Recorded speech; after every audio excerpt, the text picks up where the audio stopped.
Hello friends, स्वागत है आपका हमारे YouTube channel study smart IQ में। और मैं हूं सबा परवीन और आज हम फिर पढ़ने जा रहे हैं एसएससी एमटीएस 2025 के लिए जीके जीएस की क्लास, जिसमें हम डिस्कस कर रहे हैं प्रीवियस ईयर क्वेश्चंस। और ये हमारी क्लास 50 है। इससे पहले हम 49 क्लासेस से कर चुकी हैं और आज इस क्लास में हम पढ़ने वाले हैं 4 सितंबर 2023 के शिफ्ट 3 के जीके जीएस की previous year questions. So I hope आपको ये वीडियो पसंद आती हो और ऐसे ही वीडियो देखने के लिए हमारे चैनल को लाइक करें, शेयर करें, सब्सक्राइब करना ना भूलें। तो चलिए स्टार्ट करते हैं आज की क्लास। सो फर्स्ट है, निम्नलिखित में से कौन सी पुस्तक प्रसिद्ध क्रिकेटर सौरभ गांगुली की आत्मकथा है? A shot at history, a dream of revolution, a century is not enough, memories of my life and times. ठीक है, तो इनमें से कौन सी पुस्तक प्रसिद्ध क्रिकेटर सौरभ गांगुली की आत्मकथा है? तो ये है a century is not enough. Right answer option C. Okay, फिर हम बात करें अ शॉट एट हिस्ट्री, तो ये किसकी है? तो ये है अभिनव बिंद्रा की। ठीक है, अभिनव बिंद्रा की। फिर द ड्रीम ऑफ रेवोल्यूशन, तो ये है जयप्रकाश नारायण की। ठीक है, फिर memories of my life and times, तो ये किसकी है? तो ये है बिपिन चंद्र पाल की। ठीक है, चलिए आगे बढ़ते हैं। नेक्स्ट है, 42वां संविधान संशोधन अधिनियम किस वर्ष पारित किया गया था? 1978, 1976, 1998 या 1986? ठीक है, तो 42वां संविधान संशोधन अधिनियम पारित किया गया था 1976 में। राइट आंसर ऑप्शन बी, 1976 में 42वां संविधान संशोधन अधिनियम पारित किया गया था। ठीक है, 42वें संविधान संशोधन अधिनियम इसे लघु संविधान और इंदिरा का संविधान भी कहते हैं। ठीक है, लघु संविधान और इंदिरा का संविधान भी इसे कहते हैं। ठीक है, इसमें प्रस्तावना में 3 नए शब्द जोड़े गए थे। ठीक है ना, 3 नए शब्द जोड़े गए थे। ये 3 शब्द कौन से हैं? तो ये है समाजवादी, धर्मनिरपेक्ष और अखंडता शब्द को जोड़ा गया है। ठीक है, ओके, फिर इसमें मौलिक कर्तव्य भी जोड़े गए हैं। ठीक है, 42वें संशोधन अधिनियम में मौलिक कर्तव्य भी जोड़े गए हैं। ओके, चलिए आगे बढ़ते हैं। नेक्स्ट है, निम्नलिखित में से किस नेता ने बिहार में 1857 के विद्रोह का नेतृत्व किया?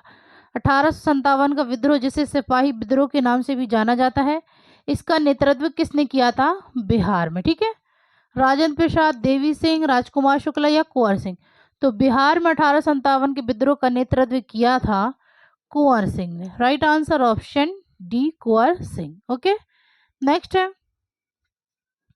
डैश का शाब्दिक अर्थ है जादूगरनी का नृत्य है। यह भारतीय शास्त्रीय नृत्यों में से सबसे शानदार नृत्यों में से एक है। कुचिपुड़ी, मोहिनीअट्टम, कथकली, मही और भरतनाट्यम। ठीक है, तो डैश का शाब्दिक अर्थ है जादूगरनी का नृत्य है।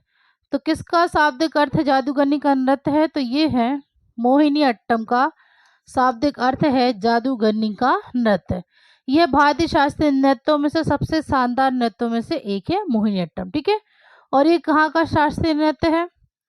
तो ये है केरल का शास्त्रीय नृत्य है। इसके अलावा कथकली, ये भी केरल का शास्त्रीय नृत्य, केरल के। ठीक है, 2 शास्त्रीय नृत्य है, मोहिनीअट्टम और कथकली।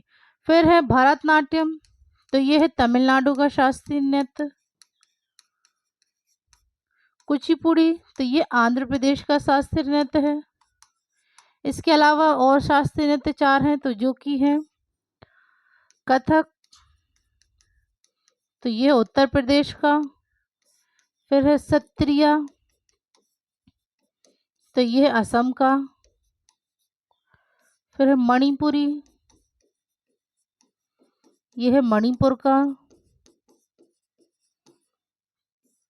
और एक और है ओडिसी, जो कि है उड़ीसा का। ठीक है, ये 8 शास्त्रीय नृत्य हैं संगीत नाटक अकेडमी के अनुसार। ठीक है, संगीत नाटक अकादमी के अनुसार ये 8 शास्त्रीय नृत्य हैं। ठीक है, लेकिन संस्कृति मंत्रालय द्वारा, ठीक है, संस्कृति मंत्रालय द्वारा कितने शास्त्रीय नृत्य हैं? 9। ठीक है, संगीत नाटक अकेडमी के अनुसार 8 शास्त्रीय नृत्य, लेकिन संस्कृति मंत्रालय द्वारा 9 शास्त्रीय नृत्य। और जो 9वां शास्त्रीय नृत्य है वो है छऊ। और छऊ यह 3 प्रकार का होता है। ठीक है, 3 प्रकार का होता है, जो कि है पुरुलिया छऊ, मयूरभंज छऊ, सरायकेला छऊ। ठीक है, छऊ यह 3 प्रकार का होता है। तो ये बात आप ध्यान रखिएगा कि संगीत नाटक अकेडमी के अनुसार 8 शास्त्रीय नृत्य और संस्कृति मंत्रालय द्वारा 9। ओके, चलिए आगे बढ़ते हैं। नेक्स्ट है, सबसे शक्तिशाली साधन क्या है जो संसद को कार्यपालिका की जवाबदेही सुनिश्चित करने में सक्षम बनाता है? कानूनों का अनुमोदन या अस्वीकृति, अविश्वास प्रस्ताव, संधियों की पुष्टि, विचार विमर्श और चर्चा। तो वह सबसे शक्तिशाली साधन क्या है जो संसद को कार्यपालिका की जवाबदेही सुनिश्चित करने में सक्षम बनाता है? तो ये है अविश्वास प्रस्ताव। राइट आंसर ऑप्शन बी, अविश्वास प्रस्ताव। ओके, नेक्स्ट है, महाबोधि मंदिर कहाँ स्थित है? वाराणसी, बोध गया, पटना या आगरा?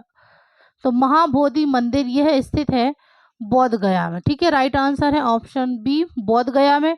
और महाबोधि मंदिर ये किसने बनवाया था? तो ये बनवाया था सम्राट अशोक ने। ठीक है, बोध गया वही स्थान है जहाँ पे गौतम बुद्ध को ज्ञान की प्राप्ति हुई थी। ठीक है, गौतम बुद्ध को ज्ञान की प्राप्ति हुई थी।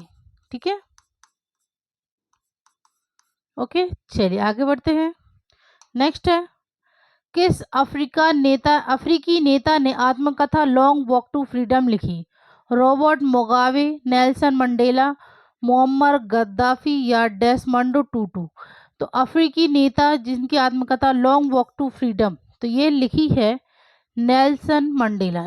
Right answer option B, Nelson Mandela. Okay, next है, भारत सरकार द्वारा स्वरोजगार के लिए ग्रामीण युवाओं को प्रशिक्षण योजना किस वर्ष शुरू की गई थी? 1991, 2000, 1979, 1965? तो भारत सरकार द्वारा स्वरोजगार के लिए ग्रामीण युवाओं का प्रशिक्षण योजना यह शुरू की गई थी 1979 में। Right answer option C. Okay, चलिए आगे बढ़ते हैं। नेक्स्ट है, मध्य प्रदेश की मुख्यमंत्री सीखो और कमाओ योजना के तहत सरकार निम्नलिखित में से क्या प्रदान नहीं करेगी? वित्तीय सहायता, प्रशिक्षण, लैपटॉप, रोजगार परक कौशल? तो मध्य प्रदेश की मुख्यमंत्री की सीखो और कमाओ योजना के तहत, ठीक है, सरकार क्या प्रदान नहीं करेगी? तो यह प्रदान नहीं करेगी laptop. Right answer option C, laptop. Okay, फिर नेक्स्ट है, प्रसिद्ध नृत्य इतिहासकार डॉक्टर सुनील कोठारी को राज्य के किस नृत्य रूप को लोकप्रिय बनाने के लिए असम सरकार द्वारा 2019 में माधव देव पुरस्कार से सम्मानित किया गया था? बिहू, बागुरुम्बा, सत्रिय नृत्य या ओजा पाली?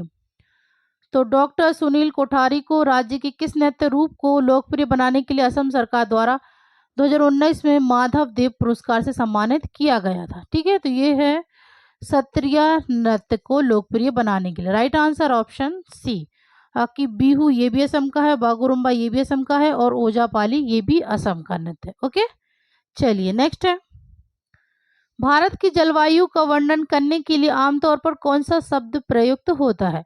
ध्रुवीय जलवायु, उष्णकटिबंधीय मानसून, मरुस्थलीय जलवायु या शुष्क जलवायु? तो भारत की जलवायु का वर्णन करने के लिए आमतौर पर जो शब्द प्रयुक्त होता है वो है उष्णकटिबंधीय मानसून। Right answer option B. Okay, next है, डंडारी, मंडलिया, कोलम और राजगोंड जनजाति की भागीदारी के साथ एक पखवाड़े तक दिवाली के त्योहार के दौरान डैश प्रदर्शन करती है? छाऊ, बेगा परधोनी, घुसाडी या राउत नाचा। तो डंडारी नृत्य मंडलीय, कोलम और राजगोंड जनजाति की भागीदारी के साथ एक पखवाड़े तक दिवाली के त्योहार के दौरान प्रदर्शन करती है घोषाडी।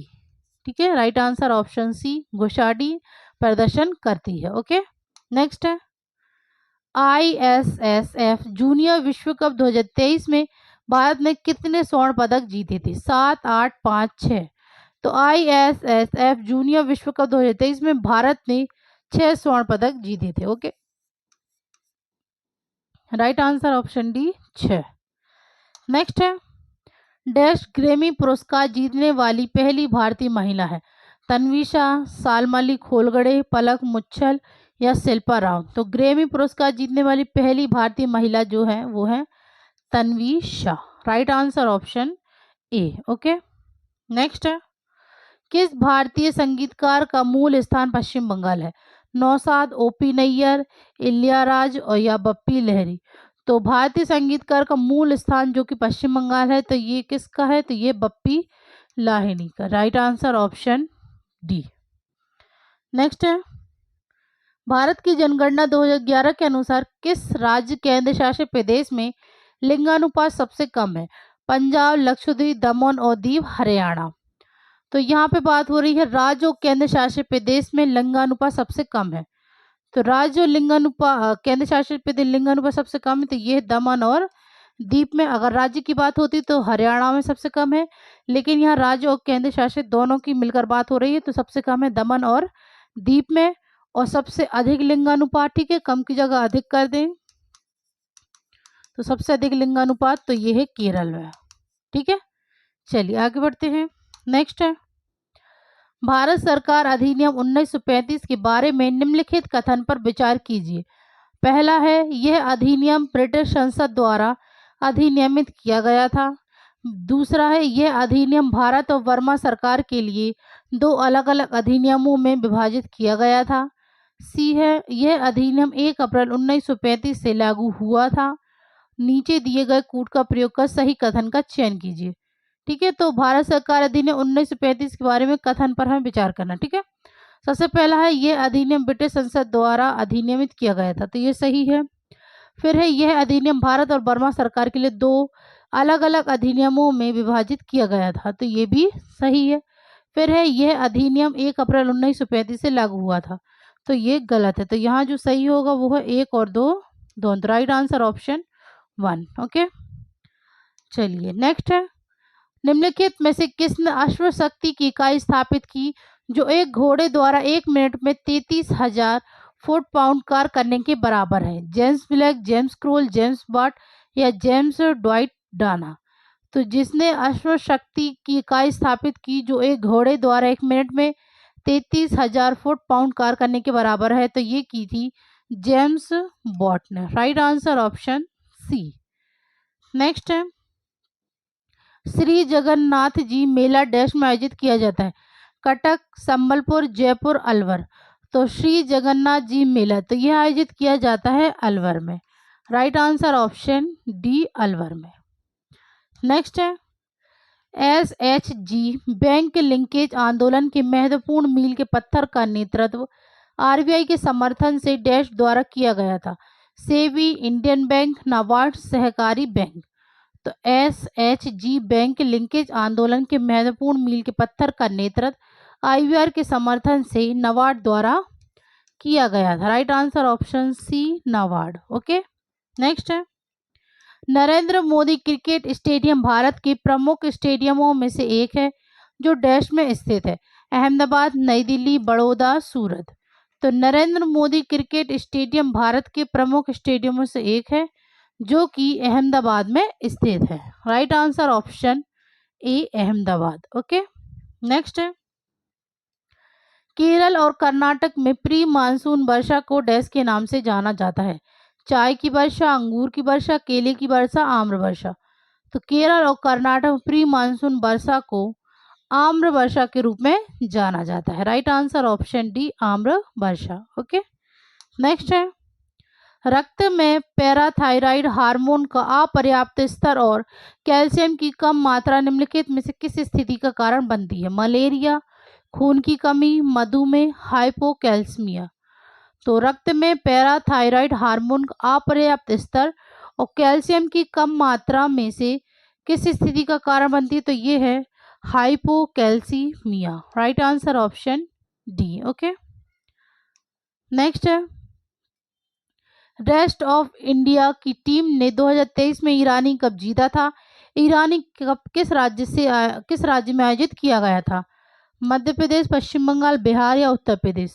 तो जो ईरानी कप है ये आयोजित किया गया था मध्य प्रदेश में। Right answer option A. Okay, next है, भारत में माइक्रो फाइनेंस संस्थाओं की स्थिरता से संबंधित आयाम क्या है? दाता निधि पर निर्भरता, सीमित सामाजिक प्रभाव, उच्च लाभ मार्जिन, अत्यधिक ब्याज दर। तो भारत में माइक्रो फाइनेंस संस्थाओं की स्थिरता से संबंधित आयाम दाता निधि पर निर्भरता। राइट आंसर ऑप्शन ए। ठीक है, तो ये थे आज के हमारे क्वेश्चंस। सो आई होप आपको ये वीडियो पसंद आई हो, और ऐसे ही वीडियो देखने के लिए हमारे चैनल को लाइक करें, शेयर करें, सब्सक्राइब करना ना भूलें। तो मिलते हैं आपसे कल अगली वीडियो में, तब तक के लिए good luck and good bye. Thank you.